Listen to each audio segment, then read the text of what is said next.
कविताच सादर करतोय कोणासाठी म्हणून.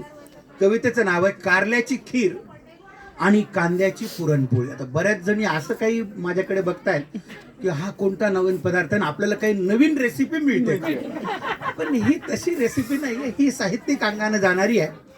कंटाळवाण्या जिंदगीला हवा असतो बदल, कंटाळवाण्या जिंदगीला हवा असतो बदल, मोकळा श्वास घेतला की जगणं होतं गझल, मोकळा श्वास घेतला की जगणं होतं गझल.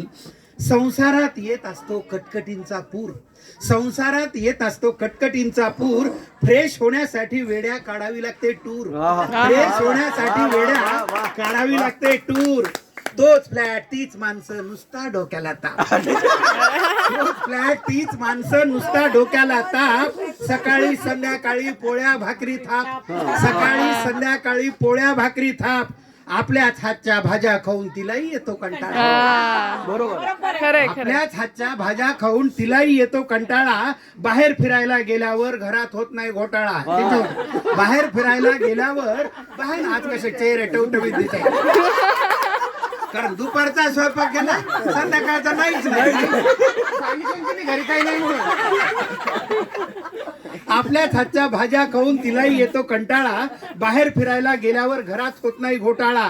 प्रपंच सुरळीत होण्यासाठी काही पथ्य पाळली पाहिजे, प्रपंच सुरळीत होण्यासाठी काही पथ्य पाळली पाहिजे. नवरा बायको दोघांनाही दुःख वेदना कळली पाहिजे, नवरा बायको दोघांनाही दुःख वेदना कळली पाहिजे. घालून पाडून टोमणे मारून नवरोबाने बोलू नये, घालून पाडून हा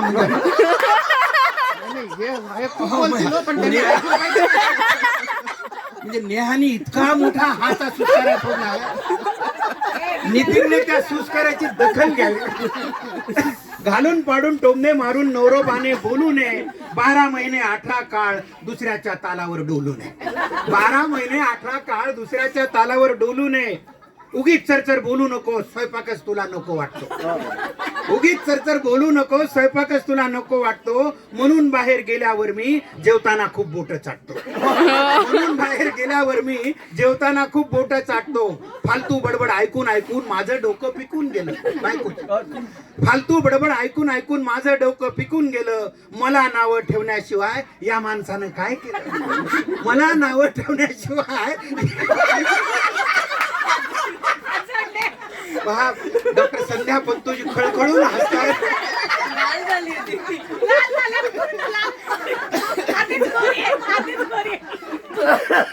खरं म्हणजे मला असं वाटतंय की आजपर्यंत आमच्या कार्यक्रमात ही कविता घ्यायला पाहिजे होती, इतका त्याला छान रिस्पॉन्स मिळेल असं वाटत नाही.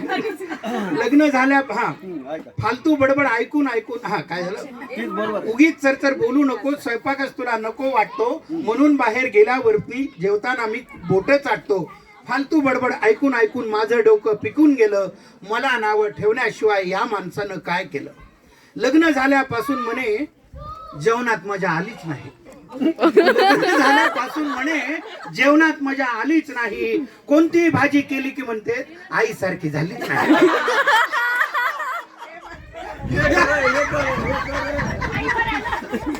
कोणती भाजी केली की पहा, म्हणजे आयांचे चेहरे असे खुलले की म्हणजे आपल्या सुना म्हणजे एकदम फालतू.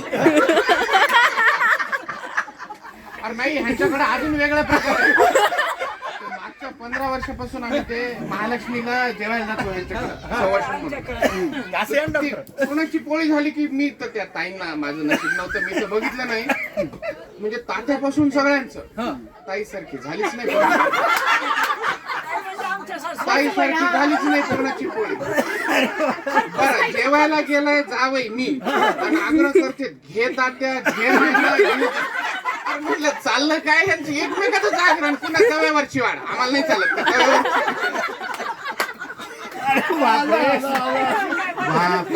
जवळपास सर्व पंतोजी इथे आहेत. किमान आता येत्या महालक्ष्मीला तरी डॉक्टर आनंदकडे दुर्लक्ष करू नका. आणि तात्या हे नाना सगळ्यांना आग्रह करताना एखादा चतकोरचा आग्रह आमच्या डॉक्टर साहेबांना करा.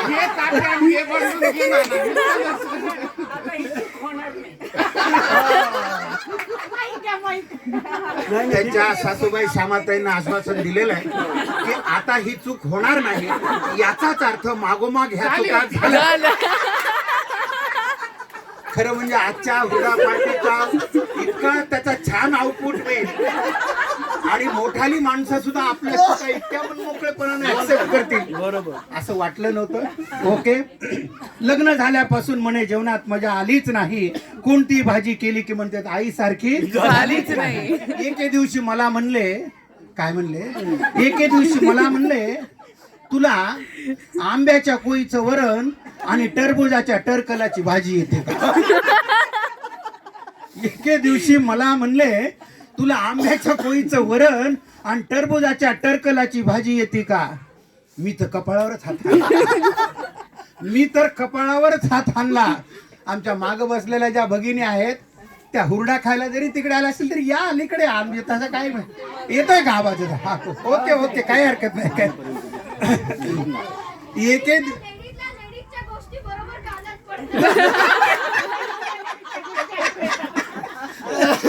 Okay okay.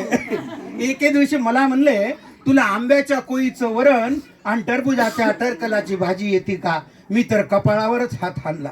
माझंही टाळकं सरकलं. मी म्हणलं तुमच्या आई एवढी सुगरण म्हणल्यावर, तुमची आई एवढी सुगरण म्हणल्यावर त्यांना कारल्याची खीर आणि कांद्याची पुरणपोळी सुद्धा येत असेल.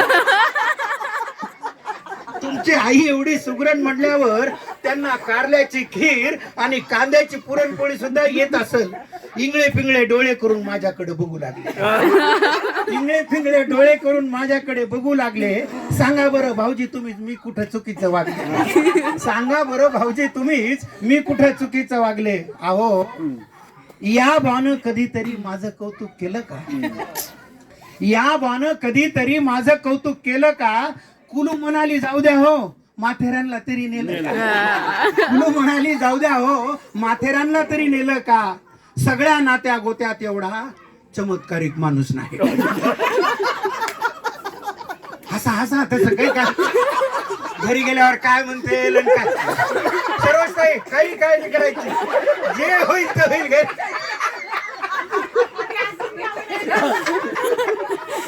म्हणजे आपला उद्देशच आहे मला तर चमत्कारिक म्हणतो.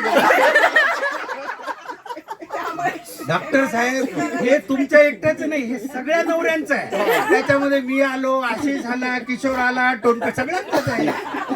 सगळ्या नात्या गोत्यात एवढा चमत्कारिक माणूस नाही. किती चांगलं वागलं तरी मला म्हणते कळतच नाही.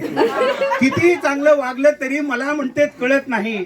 तुम्हीच सांगा अशा संवादातून कधी आनंद कुणाला मिळेल का? अशा संवादातून कधी आनंद कुणाला मिळेल का? सोन्याचा घास असला तरी तुकडा तरी गिळेल का? सोन्याचा घास असला तरी तुकडा तरी गिळेल का?